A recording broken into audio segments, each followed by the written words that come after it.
We're here interviewing Geri and David Turnoy, and we are going to talk about democratic politics in San Juan County. We've been covering some issues that have been dear to the hearts of Republicans and conservatives, and I think it's really important to keep balance here, to keep the two parties represented. And also, our mutual friend, Laura Jo Severson, will not probably let me get too far in one direction or another. So Laura Jo is the person who sends me agendas and all these wonderful things. And so I've been keeping tabs all along, and I'm really honored that you're here. I appreciate you giving up part of a Friday afternoon to talk with us. And so where do we start? Where would you like to start? Well, I guess we could probably talk about why we joined the Democratic Party up here. I mean, we've been Democrats all our lives, but we moved to San Juan County at the end of 2011.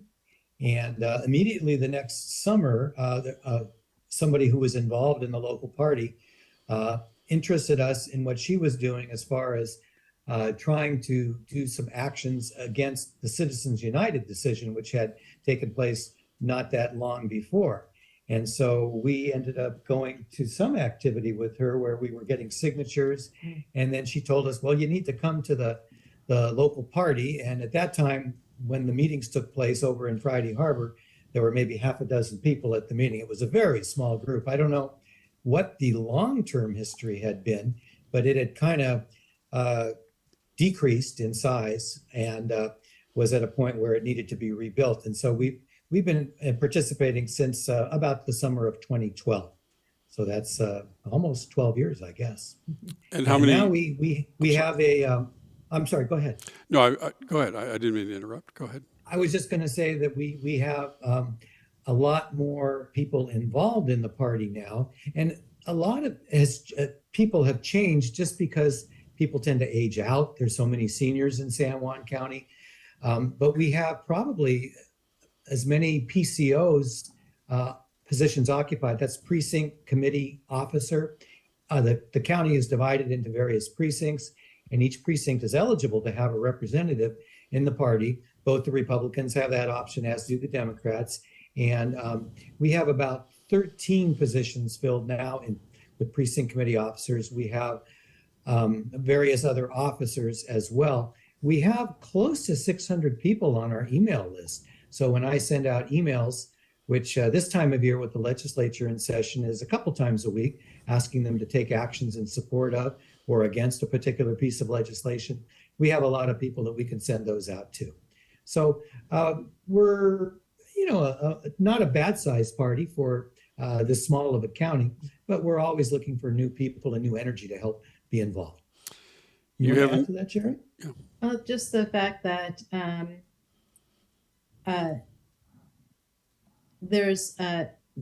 well, before the pandemic, we used to have our meetings in Friday Harbor, and we'd all, the ones who didn't live on San Juan would take a ferry, and folks very kindly from San Juan would come and pick us up and bring us to the meeting, and then bring us to the ferry back again.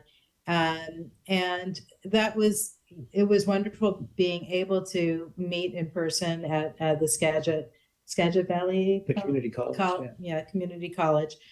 But since the pandemic, during the pandemic, we went to Zoom meetings and have stayed with that because of the availability, or not so much with the ferries, kind of unreliable. So that's one of the reasons. And then folks kind of, I think that people would like to get together a couple of times a year, but it's not that easy to do anymore, and there's still illnesses around that older folks don't want to get. So anyway, but we have a vibrant meeting every month on Zoom. David is the chair, and he provides. He's the vice chair. Yeah, he gathers together speakers that are, a lot of times it's our state legislators. And it's great to hear what is going on, and they keep us well informed. They're great people. We're very, very fortunate to have Liz Lovelet and Alex Rammel and Deborah Lakanoff fighting the good fight for us in the island, for the islands, and the rest of the 40th. And so, we and then other candidates. I mean, I think our main job as a political party is to gather together wonderful candidates to run for various offices. And so they often are our guest speakers as well. So for instance, this Saturday, tomorrow, actually, we're going to have State Senator Patty Kuderer, who is running for insurance commissioner. The current insurance commissioner is retiring. And we are having Patrick DePoe, who currently is, I think, in charge of tribal relations at DNR. He's running for Hillary Franz's job as Commissioner of Public Lands. So we'll have each of them for a half hour, in addition to the business that we need to take care of. So, and we've had Ferguson, we've had Manka Dhingra, who's running for Attorney General, and we've had a number of other candidates, and we'll continue to do that. And the nice thing about Zoom is it makes it very convenient. They don't have to travel up here, taking a ferry and being part of our crazy system here. We can just have them Zoom in, and it works out really well. So do you have any in-person meetings planned for later in this year? We don't yet. It was talked about last year, and the ferries just haven't gotten to be reliable enough. I would like to see us do it, maybe especially in the summer. We're hoping to have a booth at the county fair this year, and that would be something where everybody would travel over to Friday Harbor for the fair booth. Not that we'd all be there at the same time, but yeah, it's been mentioned that we really need to do that. So I'm hoping that we will. Well, maybe we should have the politicians deal with the ferries and understand that feeling that we all have of wondering if we're going to make it on time or even make it the same day sometimes. So I don't want to get deep into the ferry subject because we have a lot of other things to talk about. But does the Democrat Party here in the islands have any kind of a policy statement, or do you have any stand on what on what should be done with the ferries? They're in, the legislature's meeting. They're a little over halfway, I guess, actually 5/8 of the way through their session. If any county is impacted by the ferry situation, it's us. Right. Do you have a policy? Are you putting any pressure on Democrats with one solution or another? Well, we certainly communicate with the three folks that Geri mentioned, our state senator and the two members of the House, and they report back to us on the things that they're doing, and we feel like they're doing as much as they can do. It's a really difficult problem, and a lot of it relates to what was not done in years past, when apparently there wasn't enough hiring going on, enough training of new employees, and then the pandemic hit. And so I know it's probably easy to blame the Democrats for the ferry fiasco because they were running things at the time that this all hit the fan. But it's a long-term issue. It goes back into the early 2000s, apparently, as far as not really looking to the future enough. So I know right now one of the problems is the building of new ferries and affording that. And I don't know how much can come from the state and how much can come from the feds. There is transportation money from the feds as well. And I know Rick Larson sent out something recently about a certain amount of money going to ferries, but it wasn't anywhere near enough to build a ferry. No. It was just something to improve some aspect of the ferry system. So do we have a specific stand? No, we want better ferry service, and we constantly communicate that, encourage our members to communicate that. And our county council, of which, well, it's a nonpartisan county council, so I won't go any further there, but they definitely have communicated our wants and desires related to the ferry. So we feel like they're doing what they can do.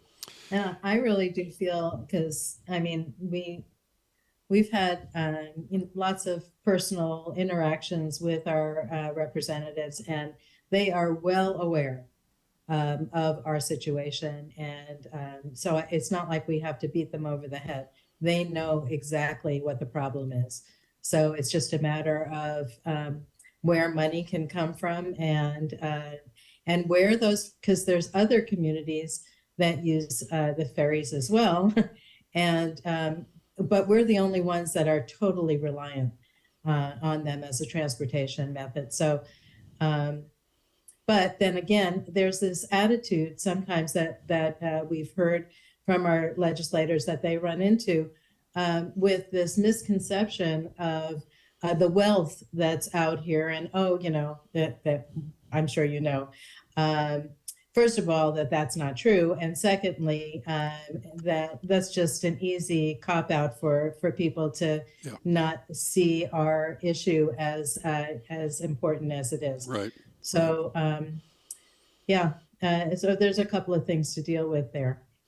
No, it's important to know that although San Juan County has some of the wealthiest people in the state living here, our average wages is one of the lowest in the state. And so we have a whole lot of working folks that are barely making it. We volunteer at the food bank every Friday, and half of our island is eligible to come to the food bank. So it's we're not necessarily a wealthy community. And as far as the school kids on free or reduced lunch, it's 50%. Yeah, just park your car in front of King's Market in Friday Harbor and watch the cars that go by, and do that for 15 minutes and tell me that everybody here is rich. It's clearly not true, and it does make it, I think, make it a lot easier for people in Seattle and maybe Olympia to just and to Eastern Washington as well to just dismiss this and say, well, I see them on tourism brochures and I see them on, it's the 13th most beautiful county in the United States. So, and I heard that Bill Gates had a place there once, and I heard that Oprah used to live there, and it's like, okay, well, that is not a good picture. That's not an accurate picture of what's going on. It's not accurate. Of course not. I suppose that you're like many people in Washington. You're proud of the Climate Commitment Act. That's probably something. Are you familiar enough to talk about that? It also called Cap and Invest, where carbon emissions are basically almost auctioned off, the ability to create carbon emissions, and then that has created the $16 billion over the next 15, 16 years that would be spent mostly on transportation. If you don't want to talk about that, that's fine. I just was curious if you. Well, we've got someone who's much more expert on that than we are to address that issue, and we definitely support anything that will seriously stop or at least retard climate change, because this is an existential threat to all of us. But as far as being really knowledgeable about the CCA is probably not our area of expertise. Well, I would like to, I'd be very happy to talk to that person. I've got all kinds of questions, and that's one of the 6 items in the initiatives that'll be on the ballot in November. How do you feel about that? There's 6 they're very different subjects: barring income tax, repealing the Climate Act. Oh gosh, I can't remember all 6 of them right now, but it's a very mixed bag. How do you feel about those initiatives? Well, we lived in Oregon before we lived here, and we had a guy down there who made his living from filing conservative or reactionary initiatives. His name was Bill Sizemore. Then we moved to Washington, and we find there's a guy named Tim Eyman who does the same thing. And then this new guy, it's Brian Haywood, I believe is his name, has moved from California, and he's doing the same thing. So he's got these 6 measures that are basically designed to turn back the clock and turn back progress that has been made in the state over the last number of years. And I've encouraged, as those were being submitted for signatures, I encouraged our people not to sign any petitions for those, because those are just going the wrong way. We never saw any petitions out here, but you're right, they've all made it onto the ballot. So boy, it's a shame to have to spend good money to fight against petitions that would turn back the clock, but that's what's going to happen. So what can you do to communicate these? Some of these are pretty specific, kind of arcane issues. Well, how can you simplify this and rally the troops? You know, one of the things, for instance, that on the climate the Climate Act is people have observed that gasoline prices went up, and it seems like there are many people who are poised to vote on the Climate Act or the repeal based on simply on gasoline prices. Have you heard that? Are you picking any It of that wouldn't up? surprise me. There's a lot of people that vote their pocketbook, but they vote their pocketbook selectively. They don't look at it on all of the issues, because if they did look at all of the issues, they wouldn't necessarily vote the way they do. But yeah, I imagine that's quite a serious threat, and that's something that's going to have to be looked at. I guess, you know, it comes short term versus long term. Do you want to save a little money in the short run, or do you want to have a life available for your children and grandchildren? I mean, it's pretty basic. So one of the things that we do is create a postcard of suggested ways that we would like to see people vote. And we certainly would be giving advice on those initiatives as well. So Yeah, we do endorsements, much like the other county Democrats in the other counties and the various legislative districts. And so we will be definitely researching those things and coming to our position on it and putting it out to the county. We send a postcard to everybody in the county. And a lot of people thank us for that, because a lot of people don't take time or have time to research all the issues. So we definitely will. So thank you for mentioning those today, because that is a really important topic that we're going to need to get into. mm-hmm. Yeah, it'll probably bring voters out on both sides, I would yeah. assume. Yeah. So I think this weekend also, in addition to your monthly meeting, I think that there's a lot of activity with the Republicans in Friday Harbor tomorrow. I think it's a big meeting for them. Are you sensing any momentum on? I'm not asking you to campaign for them, but are you? Hey, Kitty. Sorry about the cat. He thinks he's a person. That's fine. Let him sit down. But are you sensing any momentum? Are people manifesting any of their frustration and by talking about voting Republican, or do you think that this will be a pretty much like the last election cycle? You want to comment on that? Okay, you were looking at the cat.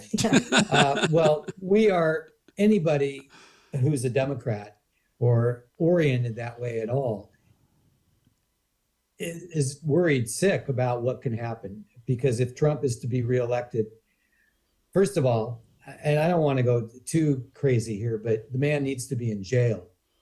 And the man needs to not be allowed to run for president because he was an insurrectionist.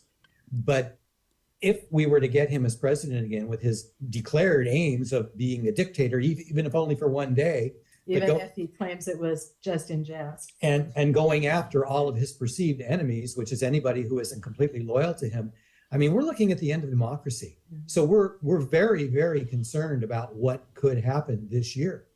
And with the things that are coming out, you know, I don't want to get too much into national politics, but Biden's policy on Palestine has been horrible. He's losing the young people because of that. And frankly, it's the wrong thing to do. We're humanitarians. We're not killers. And we're just doing the wrong thing there.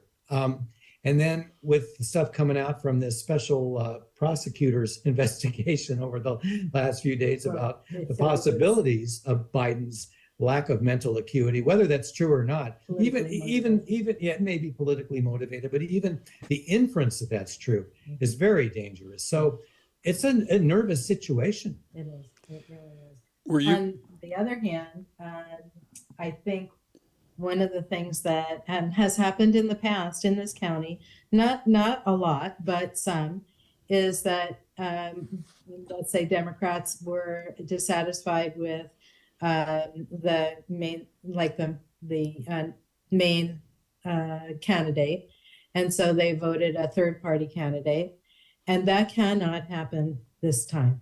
Absolutely cannot happen, because we're going, you know, if that was to be encouraged or whatever, then we'd end up with Trump. And I agree with David. The country just and the world cannot have that again. And it would be even worse than it was before. So anyway, it is highly discouraged to have people, and it's sad because people should be able to vote the way they want to. But in this situation, the stakes are just impossibly high. So related to what she just said, one of the things that is somewhat of a solution to all of that is the idea of ranked choice voting. I don't know if you've gone into that at all on your shows before, No. Or RCV for short. It's something that the legislature has a bill that they're working on right now. It's been introduced in prior years. There's a wonderful organization called Fair Vote Washington that puts out information about it and advocates for ranked choice voting. What it enables you to do is to vote for your true first choice first. And if that person is eliminated from consideration because they didn't get enough votes, then your second choice gets a vote. And so on until we get down to only two left, and then the one with the most votes wins. And so that gives a person a chance not to throw away their vote, but to actually vote their genuine philosophical preference before they get down to, well, okay, I'll take that one if that's all that's left. So that's a reform that we're really seriously considering. It was considered here in San Juan County by the commissioners a couple of years ago. What's that called? No, not the council, but the charter commission. That was one of the ideas that the charter commission was considering, and I guess it got voted down, if I remember correctly. But it's a reform that I don't think enough people understand, and if they did, I think they would support it. So you can do that at the county level within the state. The rest of the state would be the old-fashioned way, and one particular county could vote can count the votes differently. Because of our charter, you can do that. Interesting. Presidential? Well, not for presidential. No, it has to be. Would have to be statewide for that. But for any of our county elections, for instance, a couple of years ago, I think we had 4 people running for county commissioner or county councilor, and we had to go through a primary, get rid of 2 of them, and then have a general election between the other 2. If you had ranked choice voting, you'd only need 1 election. Save money. That's and save time. You mentioned Middle East, the Middle East situation. Were you pleased with the county council's resolution at the beginning of the year, taking a stand? We advocated for that. In fact, I put it on our Democrats out on our email list so that people would write in support of that. And some people think it didn't go far enough, but we're happy that the council was willing to do it. We know that they've taken some flack for it. So we admire the courage that our councilors showed in doing that. Whether a local resolution like that, obviously it's not going to be as impactful as something coming from the federal government or even from the whole state. But because the federal government has chosen to act in lockstep with the administration as far as supporting Israel, no matter what, we felt it necessary and thought it couldn't hurt to put out something from the locals. And now there have been a lot of resolutions around the country doing that. There's still people protesting. We're actually out on the street corner every Sunday in East Sound with a group of people that are just holding up signs to keep it in people's minds that this is still going on and we need to end it. So one of the things that we were going to talk about today was Democrat 101. Did you want to get into that a little bit? And before you start, the meeting that you have on the Zoom meeting that you have tomorrow with some of these statewide personalities, is that something that anyone in the public can join that meeting, or do you prefer it be your members? No, we welcome anybody to come to our meetings. The more, the better. I've tried to advertise the meetings in the local newspapers. I didn't advertise this one, but I put it out several times in the fall. I don't think we really got any new people coming to the meeting from putting it in the newspaper. I put it on the Orcasonian, which I think is the best online publication in the county. I don't know if people on San Juan and Lopez read it as much as those of us on Orcas. But anyway, there's a little article in there advertising the Zoom link. And yeah, anybody can come, and we welcome new people to come. And if there's anybody watching this video right now, that is interested, I encourage them to, they can look us up on the internet, sanjuandemocrats.org or sjdemocrats.org, or they can call me or email me. I can give you that information at some point if you'd like. Well, we are taping this for replay or for playing on Monday. However, if we have any way, whether our email list or our website, if we can manage to get that up in time today or tomorrow morning in time for your meeting, we will do so. I'll send that to you. Okay. And just, You can do I ask that. also, just in general, your meetings are open to everyone generally? Generally, yeah, I Cool. can't recall ever having something that wouldn't be open to everyone. Right. I mean, Republicans can attend if they want to. I mean, Cool. the membership requirements are very minimal for the San Juan County Democrats. In order to be able to vote on anything, you have to have attended 2 meetings in the last year. Okay. So And we that's are just not a vote. stringent about people paying money or Right. or attending every meeting or anything like that. Don't they have to find that they're- And they have to, they're supposed to declare that they're a Democrat. I mean, hopefully they don't have their fingers crossed, but anyway, we just welcome people to attend our meetings. By the way, speaking of the third party candidates, are you mostly thinking that, are you sensing that most of the interest would be in RFK Jr., or are there other third party candidates that also concern you, Geri? You want to talk about Robert F. Kennedy Jr.? No, not at all. No, I mean, I think he was just saying, are there? Yeah, other- well, we think Robert F. Kennedy, it's just so sad because we loved Bobby Kennedy. Oh, I mean, we're old enough that we remember when he was shot, and it was just a tragedy because he was hopefully going to get elected and end the Vietnam War. Instead, look what we got. His son has whacked out. I don't know what's happened to him, but he's a kook, and he's an anti-vaxxer. There's just a whole lot of policies that he supports that don't make any sense. Sorry. But are there other? Are there other, well, Marianne Williamson has pulled her hat out of the race. There's this Dean Phillips from somewhere in the Midwest who's a Democratic congressman who's running. He's not a serious candidate. Third party candidates, there's what's his name?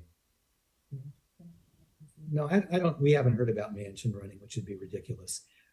There's a few third party candidates going to run, and I can't think of their names right now. We are going to, as much as there are policies of the current administration we don't like, as Geri was talking about before, we are going to encourage everybody to vote for the Democrat. If you have to hold your nose, hold your nose. We cannot have Trump. Our country will not survive another 4 years of Trump.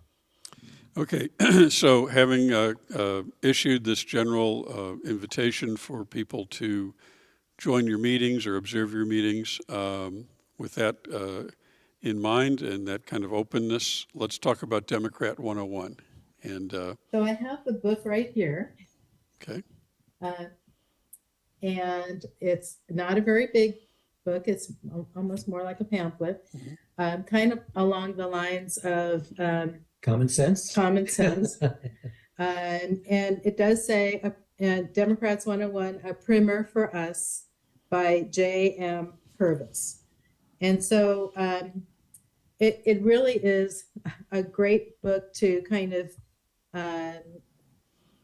allow us to understand where we came from and what important issues we have as Democrats. Could I just say one quick thing? Yeah. And it doesn't go back to the very beginning of the Democratic Party under Jefferson.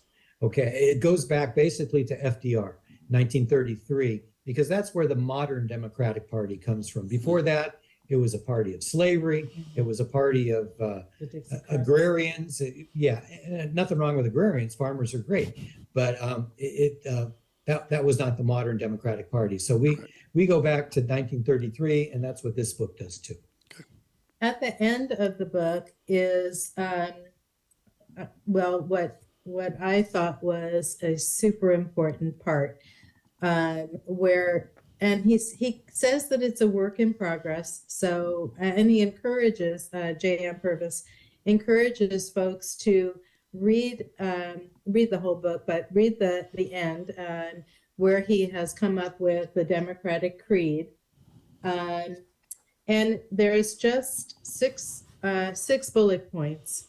And then he goes on to kind of give more detail about um, um, freedom, justice, and opportunity, which he does mention as part of the bullet points, but what we stand for as Democrats.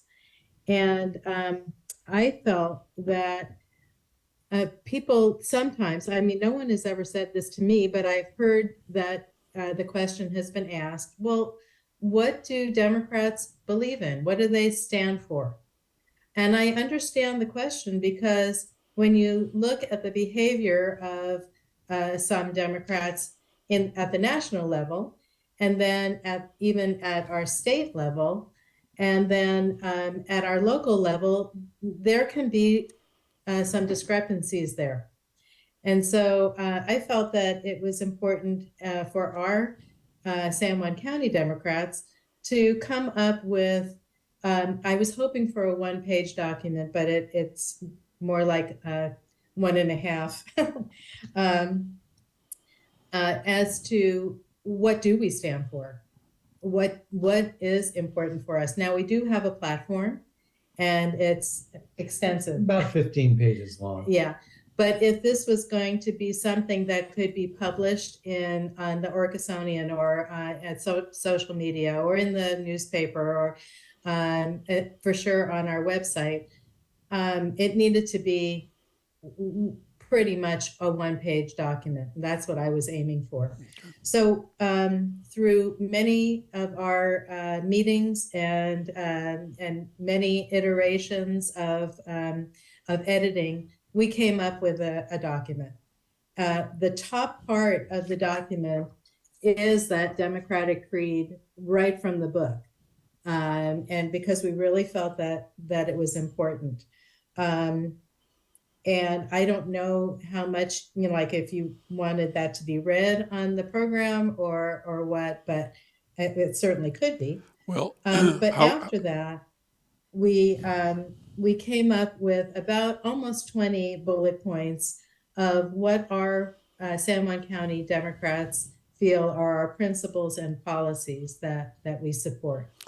I would be happy to take that list if you could send it to me and put it up right next to this this television interview, so people can read it. I can put links to your site. I could put emails to your leaders, whatever you want. But everything that you send me, if you can send it to me like over the weekend, I will put all of that up right next to this TV viewer, so people can watch the tape and then refer to those things, if that's okay. That would be wonderful. Yeah, I'd be glad to do that. It's also on our website, but having it on your show would be that would be great. And I'd love to go over all of those.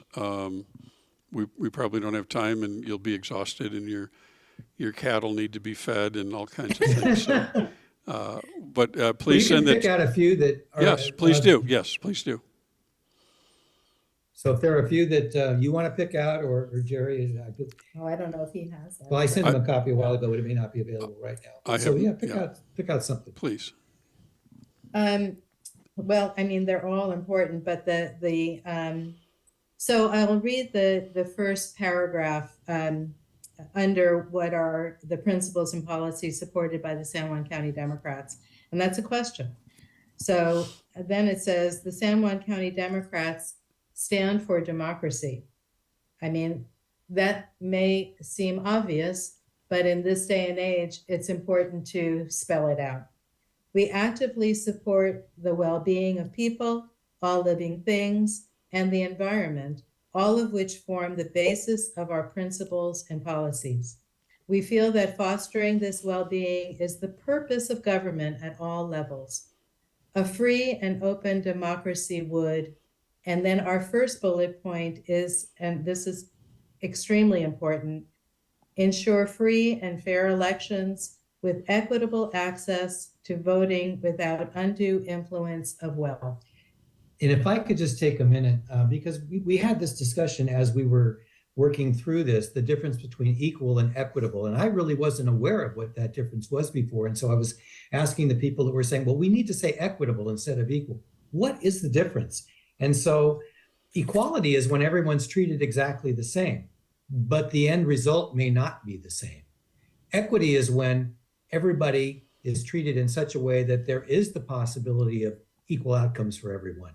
And so if somebody is from a particularly disadvantaged community, for instance, or let's say if we look at some of the states where they've tried to curtail voting by a minority people and remove some of the ballot boxes from their neighborhood or make it so that polling places are so far away, it needs to be so that they have the ability to vote the same, to have the same result as far as voting, and that everybody who wants to be able to vote is enabled to do so, to have an equal outcome. That's a little bit different than just equal opportunity. And so a lot of our bullet points relate to making sure that we take the differences into account, because not everybody's starting from a level playing field. And we can help to make it so that there's an equal chance that everybody will have those same outcomes. I get it. It sounds like a very good North Star. And did you write all this at the local level? Yeah. All of our, aside from the top part, which we took from the Democratic Creed from the book, Yeah.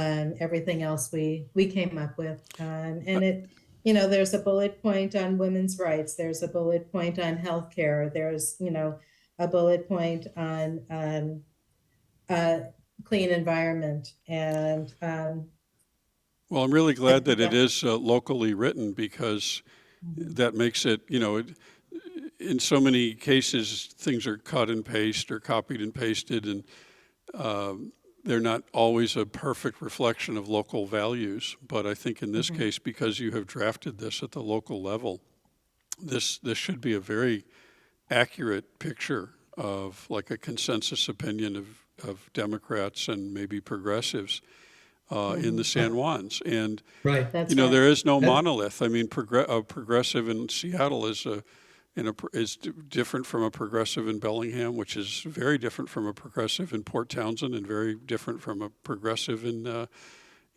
San Juans. So it's neat. I like that you took the time to kind of start from the ground up and say this is the San Juan angle. This is the San Juan take on these democratic values. I appreciate that.